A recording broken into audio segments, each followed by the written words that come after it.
नमस्कार, स्वागत है आप सभी का इंडिया न्यूज में। मैं हूं आपके साथ शापनी पटनायक। बुलेटिन की शुरुआत करेंगे फटाफट अंदाज में। निजी क्षेत्र की नौकरियों में प्रदेश के निवासियों को दिए गए 75% आरक्षण पर पंजाब हरियाणा हाईकोर्ट की रोक के खिलाफ हरियाणा सरकार ने सुप्रीम कोर्ट में दायर किया याचिका। सोमवार को मामले पर सुनवाई। गुरुग्राम और फरीदाबाद के कई औद्योगिक संगठनों ने इस कानून को हाईकोर्ट में चुनौती दी थी, जिस पर सुनवाई करते हुए हाईकोर्ट ने रोक लगाते हुए राज्य सरकार से जवाब मांगा था। फरीदाबाद इंडस्ट्रियल एसोसिएशन और अन्य ने हाईकोर्ट को बताया था, निजी क्षेत्र में योग्यता और कौशल के अनुसार लोगों का चयन किया जाता है। अगर नियोक्ताओं के कर्मचारी को चुनने का अधिकार लिया जाएगा तो उद्योग कैसे आगे बढ़ पाएंगे। सागर धनखड़ हत्या मामले में आरोपी पहलवान सुशील कुमार ने जमानत के लिए दिल्ली का दरवाजा खटकाया। सुशील कुमार ने हाईकोर्ट से जमानत की मांग की। इससे पहले दिल्ली की रोहिणी कोर्ट ने छत्रसाल स्टेडियम में पहलवान सागर धनखड़ हत्याकांड मामले में आरोपी ओलंपिक पदक विजेता सुशील कुमार की जमानत याचिका को खारिज कर दिया था। करनाल दौरे पर पहुंचे सीएम मनोहर लाल ने करीब 42 करोड़ की लागत वाली 6 योजना का उद्घाटन और शिलान्यास किया। इसमें करीब 35 करोड़ की लागत से शहर में 25,000 स्मार्ट एलईडी लाइट लगाई गई।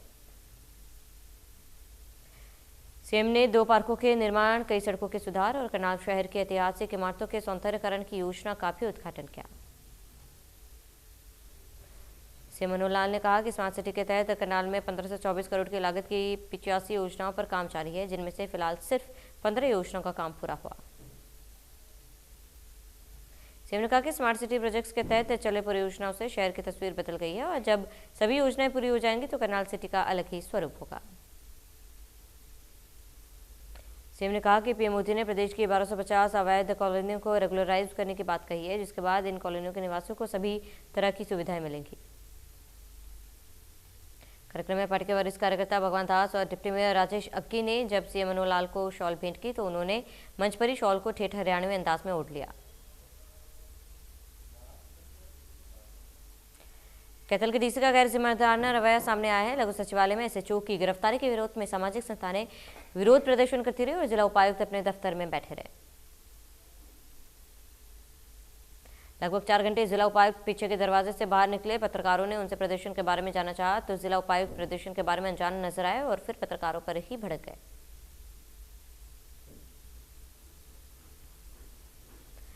मामला एसएचओ की गिरफ्तारी का है। विजिलेंस टीम चुईका थाने में तैनात एसएचओ को रिश्वत के आरोप में गिरफ्तार करने पहुंची थी, जहां एसएचओ ने रिश्वत की राशि नहीं बरामद की जा सकी। गिरफ्तारी की भनक लगते ही चुईका शहर के लोग थाने पहुंच गए। आरोप लगाया कि एसएचओ ईमानदार है और उनको राजनीतिक साजिश के तहत फंसाया जा रहा है। सूचना के बाद एसपी और विजिलेंस विभाग के डीआईजी मौके पर पहुंचे और कड़ी मशक्कत के बाद एसएचओ को विजिलेंस विभाग की टीम अंबाला लेकर रवाना हुई। रत्ते में हरियाणा के पूर्व खेल मंत्री रामस्वरूप रामा के पैतृक गांव रतनगढ़ गांव 8 एकड़ में बना खेल स्टेडियम अपनी बदहाली के लिए आंसू बहा रहा है, जिससे खेल नीतियों के दावों पर सवालिया निशान खड़े हो रहे हैं। 4000 के करीब आबादी वाले रतिया से 3 किलोमीटर दूर रतनगढ़ में बने इस खेल स्टेडियम में 2-2 फुट गंदा पानी जमा है और स्टेडियम में गंदगी के ढेर लगे हुए हैं। प्रशासन की अनदेखी का शिकार इस खेल स्टेडियम की हालत खस्ता होने पर क्षेत्र के खिलाड़ियों और गांववासियों में भारी रोष, जिसके लेकर खिलाड़ियों और ग्रामीणों ने प्रशासन के खिलाफ प्रदर्शन किया। अनदेखी का आरोप लगाते हुए ग्रामीणों ने कहा कि ऐसी स्थिति में खिलाड़ियों का ओलंपिक में जाने का सपना कैसे पूरा होगा और कैसे खिलाड़ी देश और प्रदेश के लिए मेडल जीत कर आएंगे। करनाल के राष्ट्रीय डेयरी अनुसंधान संस्थान के विशेषज्ञों ने भैंस की पूंछ से 2 क्लोन पैदा कर नया कीर्तिमान स्थापित किया। क्लोन कट्टड़ी का नाम कर्णिका और क्लोन कटड़े को गणतंत्र नाम दिया गया। क्लोनिंग के जरिए दुधारू पशुओं की उच्च उत्पादन वाली नस्लों का संवर्धन किया जा रहा है। संस्थान इस तकनीक के जरिए देश में दुग्ध उत्पादन दोगुना करने और किसानों की आय बढ़ाने की दिशा में काम कर रहे हैं। एनडीआरआई ने 2009 से लेकर अब तक 11 क्लोन पैदा किए हैं, जिसमें 7 मेल और 4 फीमेल शामिल है। केंद्र सरकार का अप्रूवल मिलने के बाद ये तकनीक किसानों तक पहुंचेगी। एनडीआरआई के वैज्ञानिकों ने बताया कि क्लोनिंग से पैदा हुए मादा और नर पशु में डोनर के समान गुण और उत्पादन क्षमता होती है। संस्थान ने दूध उत्पादन में पहले मुर्रा नस्ल के क्लोन बनाए। अब देशी गायों की क्लोनिंग पर काम किया जा रहा है।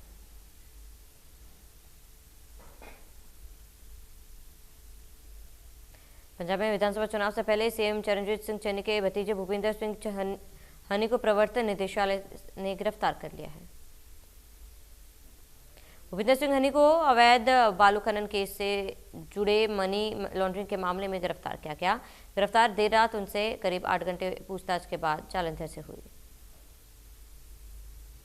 हनी के भतीजे भूपिंदर सिंह हनी के घर पर करीब 2 हफ्ते पहले ईडी ने छापेमारी की थी। हनी के 2 सहयोगी के ठिकानों पर भी छापे पड़े थे।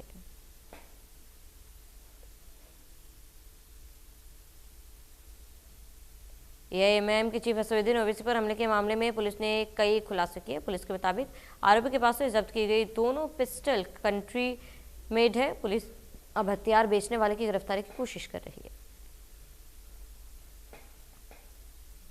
असदुद्दीन ओवैसी की कार पर फायरिंग की गई थी। घटना उस वक्त की हुई जब पिलखुमा के पास छिजारसी टोल प्लाजा से उनका काफिला गुजर रहा था। 2 युवकों ने कार में नीचे की तरफ गोलियां चलाई। इस दौरान समर्थकों ने एक हमलावर को दौड़कर पकड़ लिया और टोल कर्मियों को सौंप दिया गया। उसके पास से पिस्तौल बरामद हुई। उसके बाद पुलिस ने दबिश देकर दूसरे को भी पकड़ लिया। आरोपी ने पूछताछ में बताया कि ओवैसी के नफरत भरे भाषण से वो नाराज थे, इसीलिए हमला किया। दोनों की सोशल मीडिया पर दोस्ती हुई, फोन पर ही हमले की साजिश तैयार की। देश में पिछले 24 घंटे में कोरोना के 1,49,000 से ज्यादा नए केस सामने। 1072 लोगों की मौत हुई।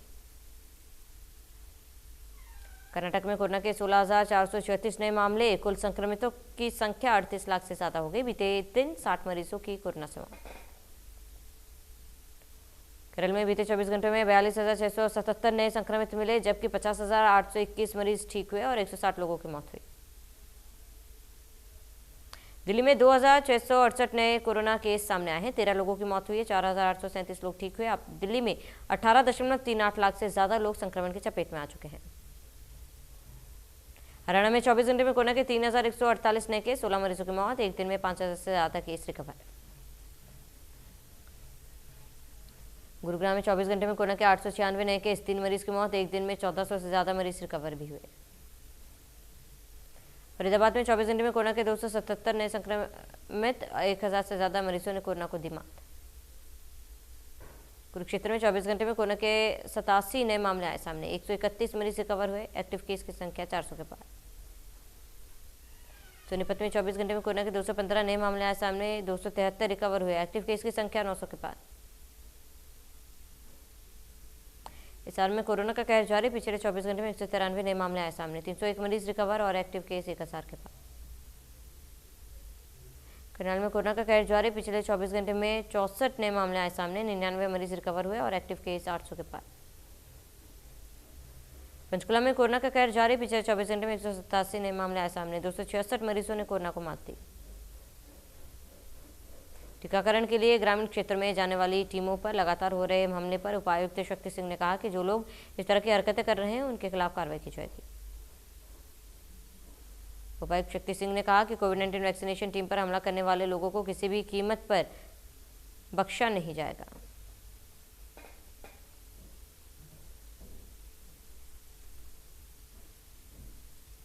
उत्तर हरियाणा बिजली वितरण निगम ने ग्राहकों को राहत दी है। अब बिजली विभाग पर महीने उपभोक्ताओं से बिजली बिल में मीटर किराया नहीं वसूलेगा, बल्कि कनेक्शन सिक्योरिटी से ही मीटर किराया काट लिया जाएगा। पलवल के उपमंडल होटल में 2 हिंद केसरियों के बीच आखिरी कुश्ती लड़ी गई। होटल में सती माता की याद में विशाल दंगल का आयोजन किया गया। इस दंगल में हरियाणा, यूपी, राजस्थान, मध्य प्रदेश, दिल्ली के पहलवानों ने भाग लेकर अपने अपने जौहर दिखाए।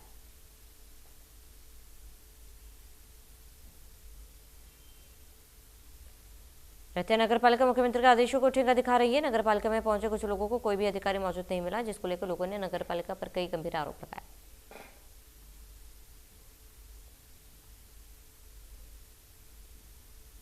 चुनाव के दौरान हरियाणा सीमा पर सुरक्षा कड़ी कर दी गई, जहां करनाल में यूपी बॉर्डर पर सीसीटीवी लगाए गए हैं। ड्यूटी मजिस्ट्रेट की नियुक्ति की गई।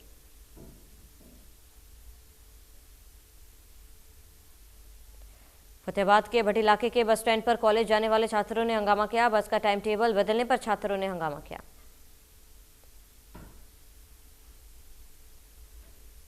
जाट धर्मशाला में वादा खिलाफी पर कुरुक्षेत्र में किसान आंदोलन और खापो ने बैठक की और नई रणनीति तैयार की।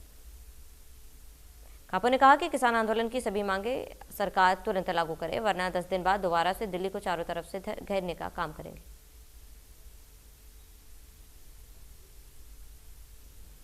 इस समय आंगनबाड़ी वर्कर्स एंड हेल्पर्स 98 दिन भी धरने पर रही। बरसात और जबरदस्त ठंड के बावजूद महिला कर्मचारी धरने पर डटी रही। आंगनबाड़ी कर्मचारी पिछले करीब 2 माह से अपने सेंटर बंद कर हक की लड़ाई लड़ रही हैं। मानदेय सहित अन्य मांगों को लेकर वर्कर्स धरने पर हैं।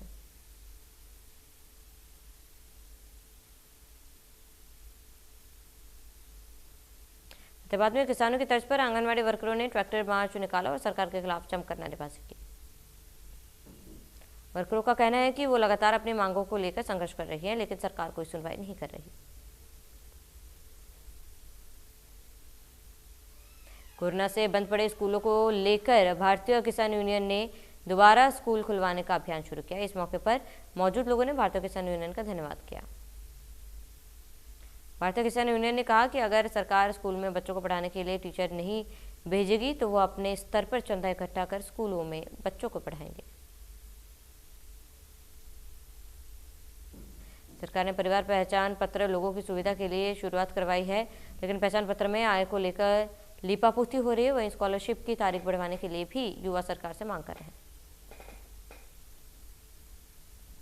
सरकार की तरफ से मिलने वाली सुकून राशि में भी इनकम सर्टिफिकेट की आवश्यकता होती है, लेकिन विद्यार्थी इनकम सर्टिफिकेट न बनने के कारण लगातार धक्के खा रहे हैं।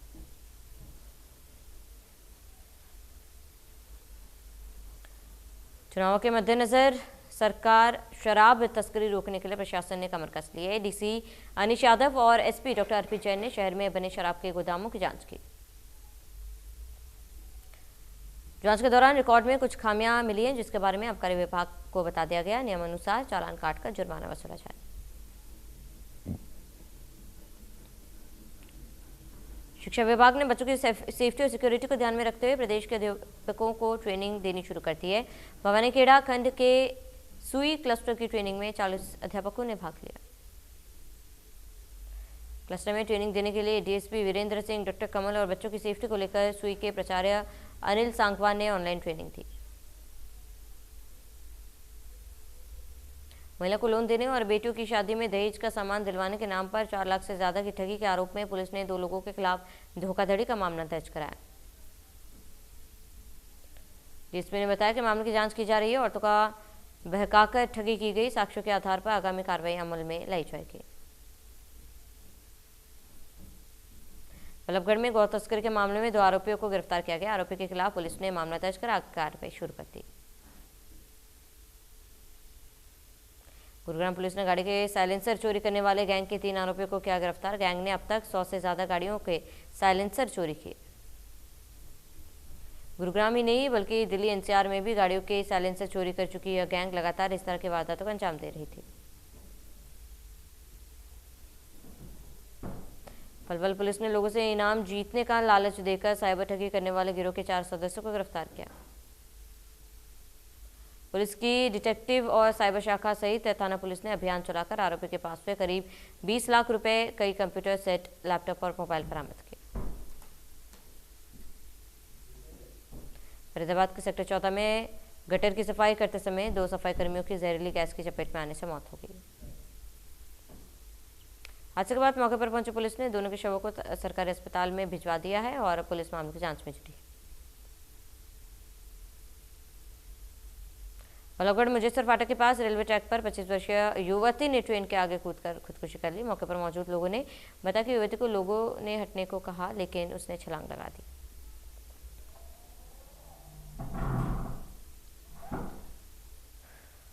गिरफ्तारी से पहले अमित चौहान बाजिदपुरिया उर्फ गांठ का गैंगस्टर की धमकियों और हथियारों के साथ का वीडियो सोशल मीडिया पर वायरल हुआ।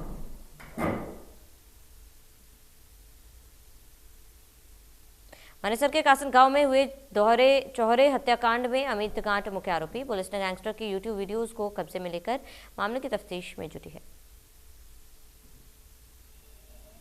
जींद में स्टेट विजिलेंस की टीम ने हैवी ड्राइविंग लाइसेंस जारी करने के एवज में रोडवेज नगर ब्रांच के क्लर्क को 10,000 रुपए की रिश्वत लेते रंगे हाथों गिरफ्तार किया।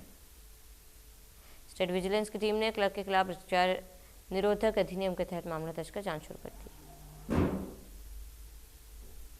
सोना के रिठोस गांव में देर रात करीब 40 वर्षीय व्यक्ति की अज्ञात हमलावरों ने गोली मारकर हत्या कर दी। बताया जा रहा है कि संजय नामक व्यक्ति को 2 गोली मारी गई है, जिसने गोली लगने के बाद मौके पर ही दम तोड़ दिया। फिलहाल इस पूरे मामले में पुलिस तफ्तीश में जुटी है। सोनीपत में हरियाणा रोडवेज की बस और कार में जोरदार टक्कर हो गई। हादसे में सेना के जवान और पुलिस हेड कांस्टेबल की मौत हुई। वहीं हादसे में घायल सब इंस्पेक्टर और एसपीओ को अस्पताल में इलाज चल रहा है। जानकारी के मुताबिक पुलिसकर्मी जांच के लिए हसनपुर गांव जा रहे थे। रोहतक के खिड़वाली गांव में 50 वर्षीय व्यक्ति की गोली मार हत्या कर दी गई। वारदात के समय व्यक्ति अपने प्लॉट में गया हुआ था।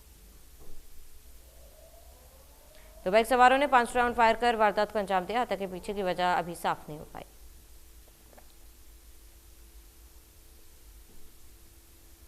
राष्ट्रीय राजधानी दिल्ली समेत उत्तर भारत के कई राज्यों में पिछले 2 दिनों से हो रही बारिश की वजह से ठंड और बढ़ गई है। मौसम विभाग ने आज भी बारिश होने की संभावना जताई। जम्मू कश्मीर, हिमाचल प्रदेश, उत्तराखंड में बर्फबारी का भी दौर जारी है, जिसकी वजह से मैदानी इलाकों में फरवरी महीने के आने के बाद भी मौसम में ठंडक बनी हुई है। मौसम विभाग के मुताबिक दिल्ली में आज भी बारिश होती रहेगी। दिल्ली में आज का न्यूनतम तापमान 10 डिग्री और अधिकतम तापमान 19 डिग्री सेल्सियस रह सकता है। चंडीगढ़ में भी सर्दियों का सितम जारी है। चंडीगढ़ में न्यूनतम तापमान 11 डिग्री और अधिकतम तापमान 15 डिग्री सेल्सियस रहेगा। जनवरी महीने में हुई बेमौसम बरसात के बाद अब फरवरी महीने में भी झमाझम बारिश लोगों को झेलनी पड़ सकती है। आज भी जिले में बारिश के आसार, तेज हवाओं के साथ बरसात के आसार बने हुए हैं। मौसम विशेषज्ञों के मुताबिक राजस्थान, पंजाब के ऊपर एक नया चक्रवात पैदा हुआ है, जिससे गरज के साथ कई क्षेत्रों में हल्की ओलावृष्टि की संभावना। मौसम विभाग के मुताबिक 30 से 40 किलोमीटर प्रति घंटा की स्पीड से हवाएं चलने का भी अनुमान। कृषि विभाग ने किसानों को एडवाइजरी जारी की। किसान खेतों में पानी को जमा न होने दें, सरसों की फसल को नुकसान पहुंच सकता है। सोनीपत जिले में रबी सीजन के अंतर्गत 1,45,000 हेक्टेयर भूमि में गेहूं की बिजाई की गई है। पहाड़ी इलाकों में हो रही बर्फबारी के बाद अब शहरी क्षेत्र में भी सर्दी ने अपना कहर बरपाना शुरू कर दिया। गुरुग्राम में सुबह से ही तेज हवा चल रही है और टेम्परेचर में भी काफी गिरावट आई। हिमाचल प्रदेश में मौसम ने करवट ली है। शिमला शहर, ऊपरी शिमला, लाहौल स्पीति, किन्नौर समेत ऊंचाई वाले इलाकों में बर्फबारी हुई।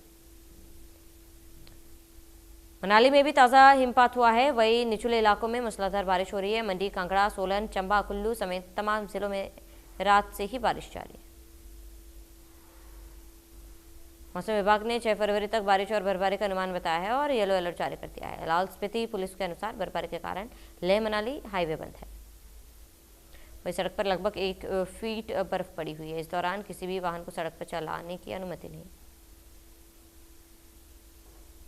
4 फरवरी को भी पूरे प्रदेश में मौसम खराब बना रहने की संभावना। 5 और 6 फरवरी को मैदानी जिलों में ऊना, बिलासपुर, हमीरपुर, कांगड़ा में मौसम साफ रहेगा। शिमला, सोलन, सिरमौर, मंडी, कुल्लू, चंबा, किन्नौर और लाहौल स्पीति में 6 फरवरी तक मौसम खराब बना रहने की संभावना।